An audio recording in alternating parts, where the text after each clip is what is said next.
everybody. So I just wanted to kind of touch base with you and introduce our new story for this week. So this story is going to be different than any other story that we've read this year, and that's because it's actually a play.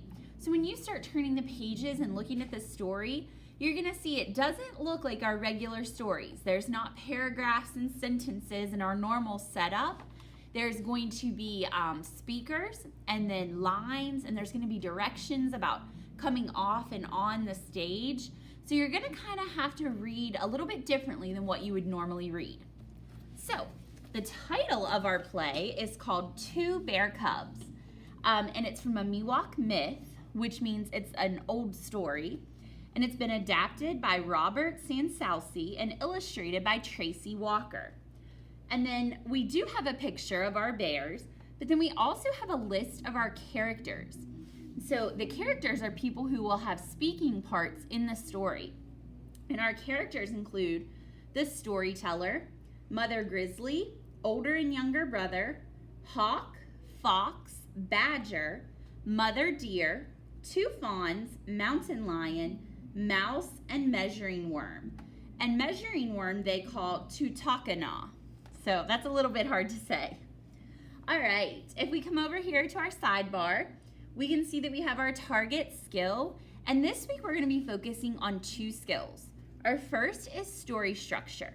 And because this is a play, it doesn't really follow our normal structure. It's a little bit different. So we're going to talk about that. And then we're also going to talk about summarizing. And summarizing is when we take a regular story or something and we condense it down into just a shorter little bit. So we're going to talk about those this week. And then of course we have our genre. And like I discussed, our genre this week is a play. And a play is a story that can be performed for an audience. As you read, look for headings that tell you where the scenes begin, dialogue or the words of the characters, and stage directions. And then our essential question is, how do members of a community help each other?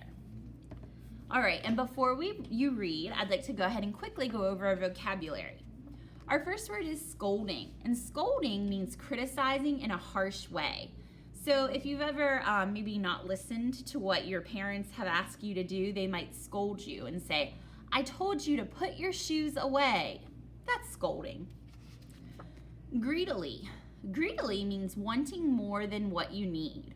A lot of times we think about money. People might be greedy for money.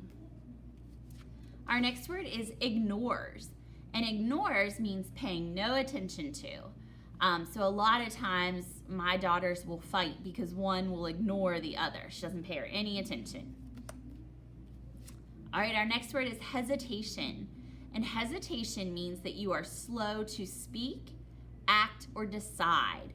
So sometimes maybe if you're not sure what to do, you might hesitate and you have to kind of think. You're not quick to do something. All right, next is burden. And a burden is a load or something that's carried. All right, then we have glancing. And glancing means to take a quick look. So a lot of times if people are driving, you can't really take your eyes off the road because you're driving, but you might kind of glance out the window or glance in the back seat, and that just means you quickly look. Our next word is base. And the base is the lowest part of anything. So the base of the mountain is what's down by the ground, okay? Or if you've ever built with Legos, like you maybe have built a tower, you know that your base needs to be really strong so that it doesn't topple over. All right, our next word is console. And console means to help make someone feel better if they're sad or disappointed. So maybe you lost your baseball game and you're really sad, so your mom tries to console you. She says, "We'll go get ice cream." She's consoling you. She wants you to feel better. All right, our next word is drowsy. And if you're drowsy, that means that you're feeling sleepy. So lots of times after you eat a big meal, or maybe like in the summer when it's nice and warm and you kind of get a little sleepy, that's drowsy. And our last word is heroic. And heroic is a person who does great deeds and shows courage. So oftentimes it's something that is very brave or something that you wouldn't normally do. Only certain people would be willing to do it. All right, next you're going to go below and check out the slides and make sure that you listen to our story read aloud on slide 2.